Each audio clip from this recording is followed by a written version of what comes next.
في يوم 13 أمشير سنة 1742 للشهداء، الكنيسة بتفتكر راجل ما كانش مجرد بطريرك، كان قلب ثابت وسط العواصف. هو البابا القديس البابا تيموساوس الثالث، البطريرك ال 32 من بطركة الكرازة المرقسية. نرجع من البداية. اتولد في الإسكندرية، المدينة اللي منها خرج نور الكرازة. كبر وهو متعلق بالكنيسة، درس علومها بعمق، اتشبع بتعليمها ونبغ جدا. الكل كان شايف فيه نعمة خاصة.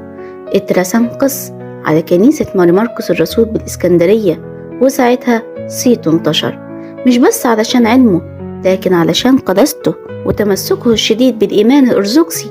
وجت اللحظة الفاصلة لما تنيح البابا ديسكورس الثاني. الكرسي بقي فاضي، الكنيسة محتاجة راعي. الأساقفة والكهنة والأراخنة اجتمعوا، ما كانش اختيار سهل. صلوا بحرارة: يا رب ورينا مين يصلح للرتبة دي. والروح القدس أرشدهم. الاسم كان واضح: القس تيموساوس. وفي يوم أول هطور سنة 235 للشهداء 518 ميلاديا اترسم بطريرك، ومن أول يوم ما غيرش الخطة، مش على نهج اللي قبله. أرسل رسالة الشركة لإخوته أساقفة الشرق، وكلهم ردوا عليه بفرح معلنين السلام والألفة والوحدة. لكن السلام ما طولش. كان في إمبراطور اسمه يوستنيانوس الأول، وكان مؤيد المجمع في القدونية.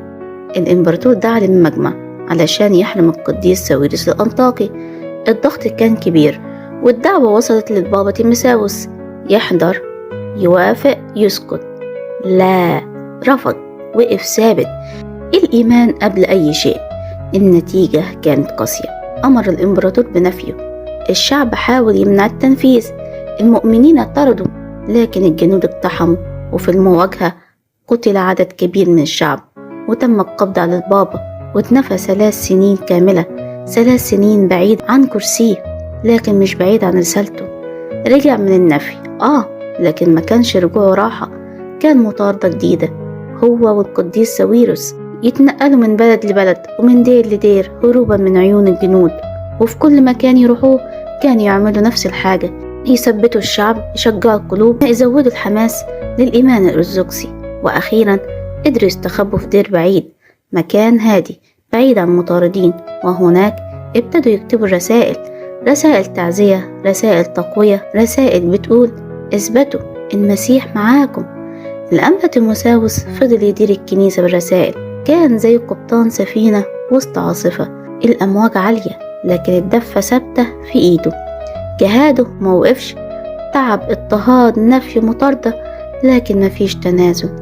قعد على الكرسي المرقسي حوالي 17 سنة، وفي سنة 252 للشهداء 536 ميلاديا انتقل لمكان السلام الدائم، وساب وراه مثال لراعي ما خافش من سلطان ولا باع إيمانه ولا ساب شعبه.